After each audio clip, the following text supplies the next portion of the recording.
Hasten to add that Mrs. Marciano is the mother of the former heavyweight champion of the world, Rocky Marciano. So here they are. Welcome, welcome.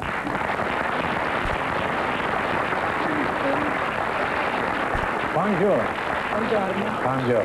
Glad to see you. Mrs. Marciano, you're a fine-looking girl. Thank you. Is Rocky with you tonight? No. Where does he spend most of his time now that he's quit fighting? In Florida. In Florida, huh? Yes. Did you ever hear anybody say he fought a lot of stumble-bums on his way to the top? Groucho, now you're making a big mistake. My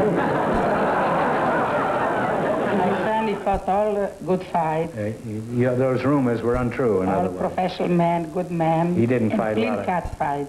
He didn't fight a lot of stumble-bums, huh? On the way up, I mean. He waited until he was champion, and then he fought a lot of pushovers, huh? You sure he's not hanging around here any place? No, not what I know.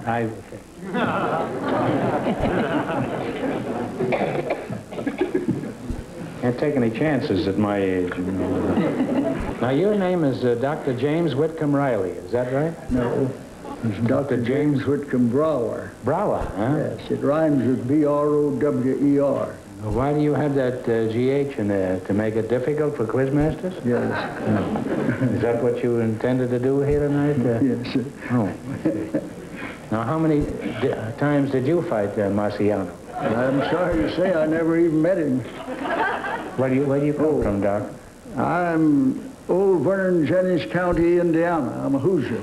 You're a Hoosier? Yes. Did you go to college in Indiana? No, I went to college in California. My parents moved there when I was 12 years of age, and I lived there till I was 21 and graduated from college and married my first wife, the daughter of the president. The president of the college? Yes. Well, that's a good way of getting good marks, isn't it? When did you graduate? In 1891. Oh. You graduated in 1891? Yes, sir. Oh, boy. How old were you when you graduated? 3? Make a guess. Well, let's see now. 1891, that was 70 years ago. 70 years. How old are you, Doc? Well, guess at that. I'd say 72. Thank you, thank you. Nobody ever graduated at the age he did from college. How old? 53. Am I close? No, I went to the seminary after that at Rochester, New York, before I began my ordained ministerial life. Oh, you're a minister, huh? Yes, I thought you were a doctor. Yes, sir. Well, how old are you, Doc? Well, I mean, Reverend. Or Rabbi, or whatever it is.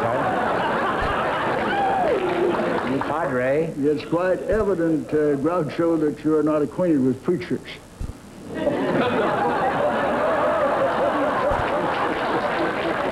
Well, it depends on the denomination. How old are you? Did you say you were, Doc? I was 90 on January the 7th. Oh, well, that's wonderful.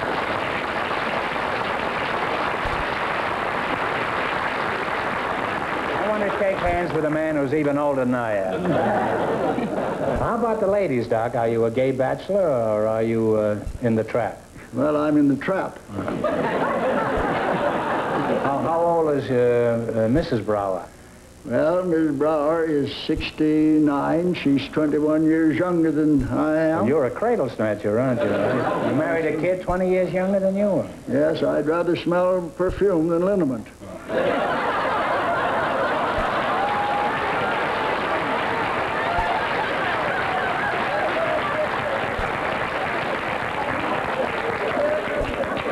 I would too, unless I had arthritis. You sound like you're a pretty active fella, Doc. Does your wife keep up with this fast pace that you Yes, she goes with me seem to be everywhere following? I go, men's clubs. She goes to the men's clubs with you? Men's clubs, yes. I'm so homely, she'd rather go along than kiss me goodbye.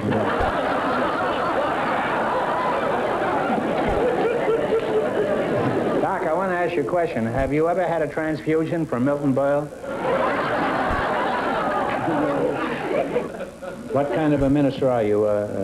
Methodist? I've been preaching the gospel of Christ for 70 years, and I'm a Baptist preacher and the past president of the American Baptist Convention. Oh. So I'm just honored that any Baptist preacher can get in this country. Oh, that's wonderful.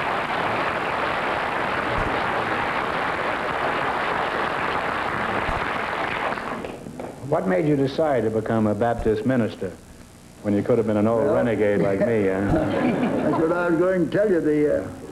My father and mother... I'm no good, you know. No good at all. My father and mother were very religious, and they wanted me to be a preacher. Friends wanted me to be a comedian, and perhaps if I had, I'd have preceded you.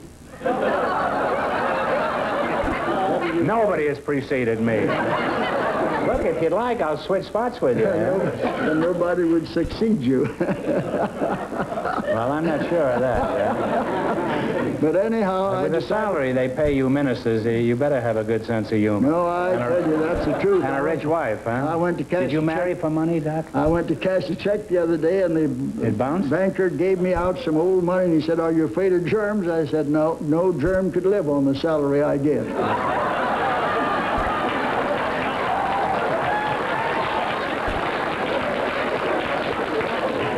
You know, I never knew that they cracked jokes like that in a Baptist church. No, I thought it was all hellfire and brimstone. Really, I did. I thought they were very serious in the Baptist church. If it depends, if they need that, well, we give it to them. Yeah. Well, I imagine you're a very interesting minister to listen to. And are you still preaching? Yes, well, I'd like to come to hear you sometime. Preaching twice every Sunday and delivered 147 addresses between Sundays last year. Oh, well, could you deliver one to my address? I mean, where do you do that?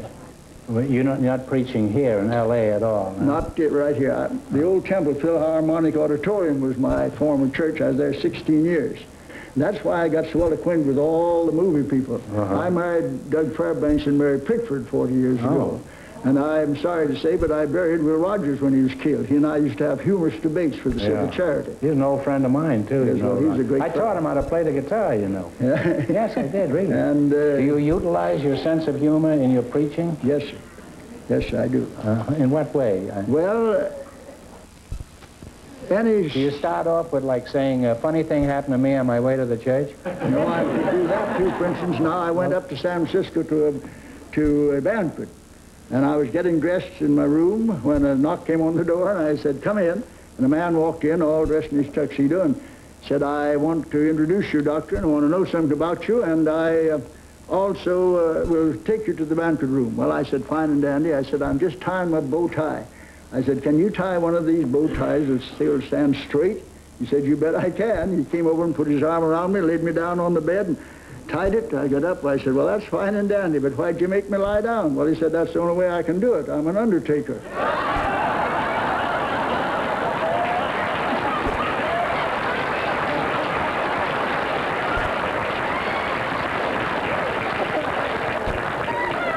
Well, that's certainly a holier-than-thou attitude. You got any more jokes up your sleeve, Rev? Yes, for instance, now, you know... You don't care if I call you Rev instead of Reverend. Groucho, you know people enjoy jokes told on yourself. Yeah, that's right. They're getting so sensitive, I can't tell a joke on the Jews, I can't tell a joke on the colored people, I can't hardly tell a joke on an Irishman. Yeah. This is true, you know, if you tell jokes about Italians or Frenchmen, every group now, it goes even further than that. If you tell a joke about a dentist, or a plumber, or a carpenter, or anybody at all. Everybody I tell them on myself. Yeah, that's good. You say, well, I can't tell a joke about an Irishman on myself. But anyhow, I was, one night after I'd heard... funny thing happened to me on my way to the synagogue this morning. About midnight, when Ms. Brougher and I jumped in the car and started, when I saw a friend of mine on the sidewalk that had made the mistake of taking something into his stomach that made him see double and think half. And I said to Ms. Brougher, "We better take him home." So I drove up at the sidewalk, got out and took him by the arm, and he said, "Well, hello, doctor, what are you doing here?" I said, "To take you home, come on." Got him in the car, away we went, got out in front of his house, and I got him out and got him up the steps and rang the bell. And I said, "Now, Bill, I've got you home, I'll go." But he grabbed me and he said, "No, don't you go yet. You wait till my wife comes to the door. I want her to see who I've been out with tonight."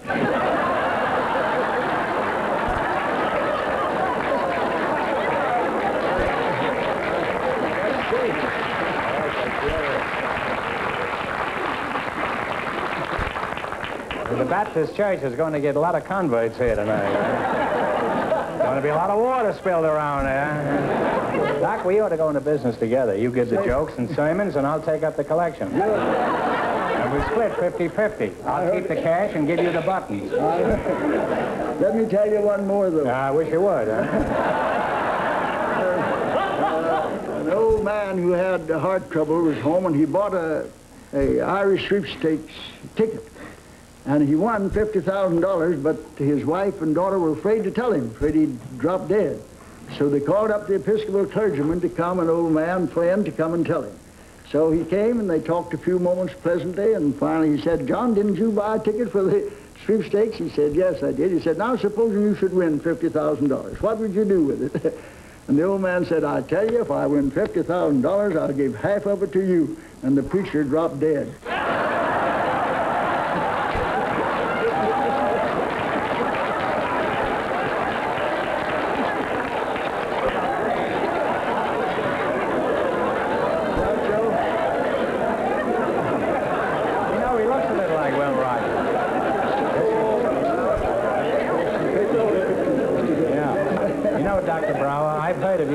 And I know you're one of America's best-known ministers, and it's a real honor having you up here, and I'd appreciate it if you could put in a good word for me now and then, you know, with the right crowd. Lena, let's get back. I got to talk to Lena here, you know. We've been ignoring her, Doc. You want a chair? What? You tired? No. You look great. You look like a fellow 50 years old. I never saw it. Thank you, sir. I mean, a young-looking 50-year-old. Take you out for lunch and pay for it? Just pay for it. Listen. Now, you wrote a book. You bet I did. Wait a minute.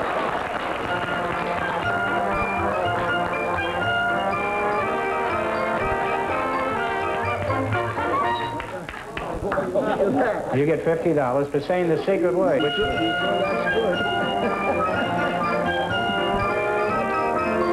We're going to give you good money instead. Yeah, you see, what was the name? Did you read the book? I went to buy it, and they were all sold out. They were. Well, that's And I'll tell you what I'll do. I published a book called Life and Laughter. 9 of my popular lectures, and every serious paragraph in the book is illustrated with a funny story. I'll give you a book autograph if you'll give me one of yours autographed.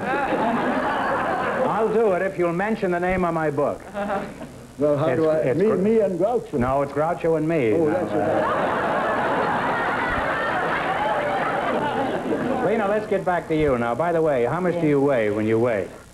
Well, I usually weigh 190. Mm-hmm. Is that why they call you Lena? Yes. Well, tell us about Rocky in the early days. What was he like as a baby? Was he a big child? Well, he was a big child, yes. What did he weigh at the ringside? 11 pounds. 11 pounds? Yes. Ringside, huh? Yes. That's a big baby, huh? Big baby. When he was born, he probably slapped the doctor, didn't he? Well, was he a good boy? Did he behave? Does he mind you when he was a baby? He was good, but there was time when he didn't mind me. Huh? There was time when he didn't mind me, and I spanked him. Yeah? You Yes. slug him? Huh? Sure. Yeah. Spanked Rocky Marciano, the champion of the world, huh? I'm sure you're very proud of Rocky, Lena. Yes, very proud. I've been teasing you about him, but I'm aware of the fact that he has great records. I know. Not only as a fighter, but as a nice guy, too. Yes. Now, were all his fights fixed? No, not one fixed. No? It's just a good fight. Well, it's a tough fight, Mom, but you Yes. won. And when you see that broken-down son of yours, give him my regards, huh? I will. And tell him he's lucky. His path has never crossed mine. All right. Well, let's play You Bet Your Life. Mr. Fenneman, would you bring out the question box, please? Groucho, I prefer to...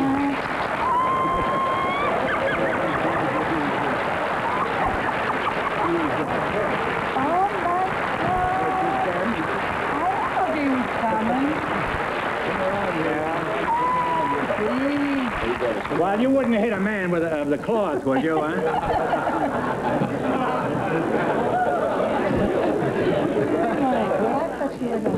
What are you doing here? I thought you were in Florida or out of town. I came up to pick up my mom. You haven't heard this conversation with your mother, have you? I just heard one thing, something about a stumble bum. I'm always kidding around like that. Rocky, to me, you were the immortal, the great fighter of our time. I always said when you were in your prime, you could have licked any lightweight in America. Groucho, I think we better get on with the quiz. Yeah, we better get on with it. We're going to run out of time here. Go out and get me a baseball bat.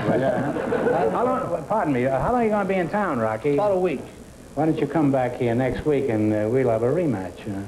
Okay, will you be here? Yeah. Don't worry, you don't frighten me, big boy. I'll be here next week. However, I'm not sure that I'll be here the week after. I'll take care of him the best day he ever had. You notice?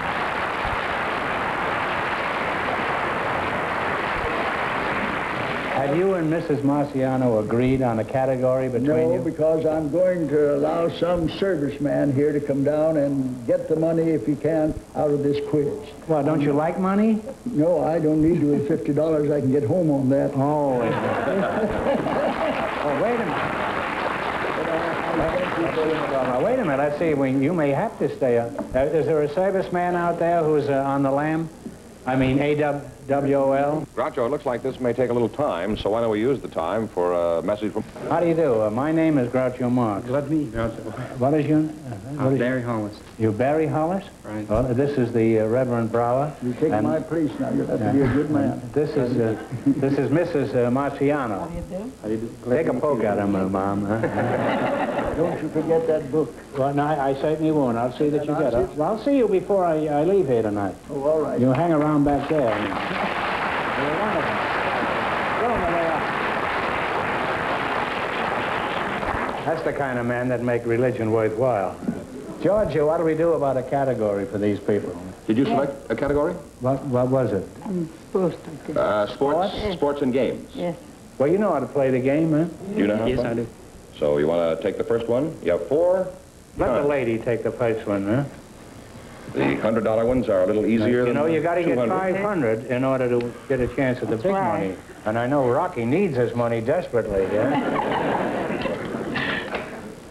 For $100, in what game would you use knights and bishops?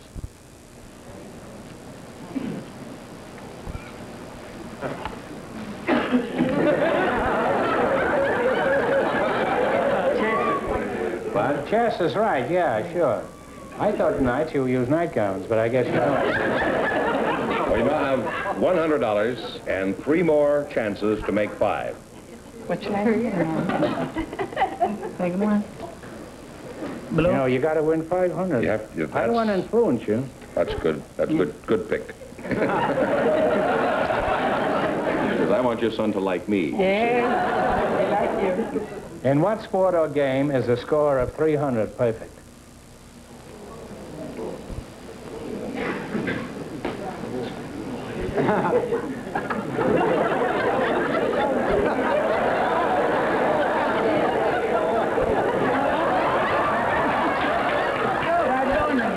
What?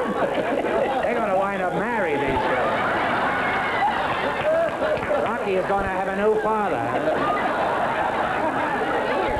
What branch of the service are you in? Air Force. Air Force, huh? Well, you certainly do plenty of flying right here. What was the answer, by the way? Bowling. I thought 300 was pinochle and spades. Like bowling. Bowling, yeah. Yes. Yeah, like bowling green. All right, now you got All right. 300. You need 5. You have 2 more chances to make a total of 5. You have 300 now. Going to try Give him another blue, all right? This will do it if you get it right. Yeah, You'll we have hope. 500. You play pinochle, Mrs. Marciano? No, Pedro? no, just bingo. Bingo. In football, how many points are awarded for a safety? Here they go again.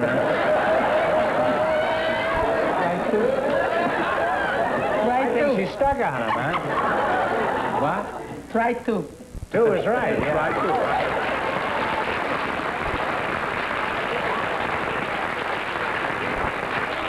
2 points for a safety? I thought a safety only had 1 point. I mean, if you're wearing diapers. Why didn't you quit the Air Force and run away with Mrs. Marciano? And Rocky will chase you. People like it If you think war is dangerous, you'll find out. Now, what is your rank? I mean, what is your rank? Airman third class. Third class what?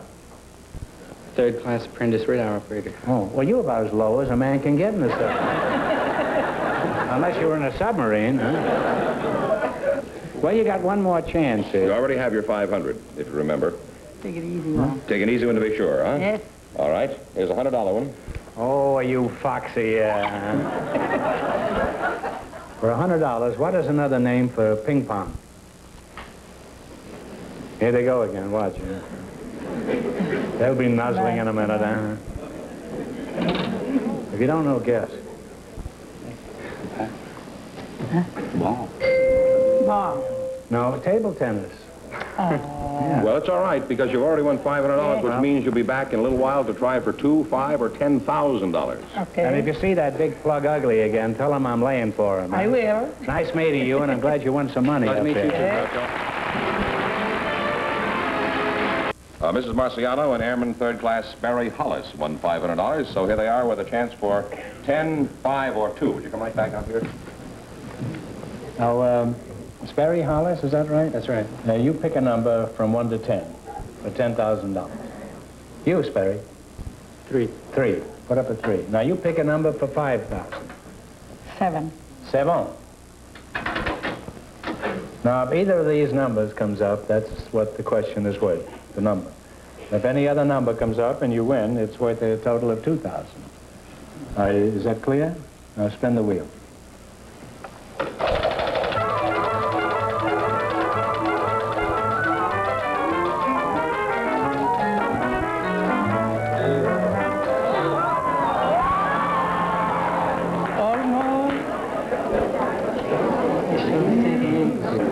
Here it is, for a total of 2,000. During the celebrated Scopes trial in Tennessee in 1925, Clarence Darrow was the chief attorney for the defense.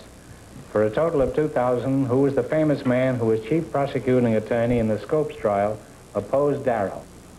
Talk it over.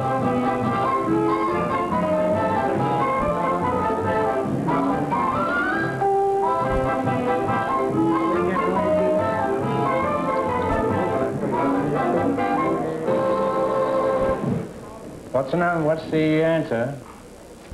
We haven't got no idea. Well, it's William Jennings Bryan, who ran 3 times for president. I'm sorry you missed it, but you still have, how much did you wind up with? 600? Well, that's not too bad, a night's work, huh? Congratulations, and thanks for being with us. Yes. And tell that big love what I think.